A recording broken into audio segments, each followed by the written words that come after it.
ወደ የትኛውም ኤምባሲ ልትገቡ ስትሉ ከተለያዩ ሰዎች ወደ አካውንታችሁ ለአንድ ቀን አዳር ብቻ ትሉና ታስገቡና ባንክ ስቴትመንትና ሌተር አጽፋችሁ ታወጡታላችሁ።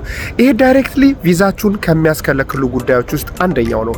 ምን ማለት ነው? ኤምባሲው እየፈለገ ያለው ባለፉት 3 እስከ 6 ወራት ምን አይነት የባንክ እንቅስቃሴ አለ፣ ዴቢት ክሬዲት ትራንዛክሽን ምን ይመስላል የሚለውን ለመረዳት እንጂ ልክ ኤምባሲ መግቢያ አንድ ሳምንት ስትቀረን ቀጥታ ወደ 3 ሚሊዮን 2 ሚሊዮን አድርገን እናስቀምጠዋለን። እንደውም በተቃራኒው ባለፉት 4-5 ወራት በፊት 3 ሚሊዮን 2 ሚሊዮን 1 ሚሊዮን ዋትሶኤቨር ሲንቀሳቀስ የነበረ ገንዘብ ካለ አሁን በምገቡበት ሰዓት ላይ ባለበት ሁኔታ ማስቀጠል እንጂ በጭራሽ ከግራፋችሁ ውጪ በጣም አጉልቶ ማስቀመጥ ቪዛችሁ እንዲከለከል ከሚያደርጉ ትልቅ ምክንያቶች ውስጥ አንዱ ነው ማለት ነው።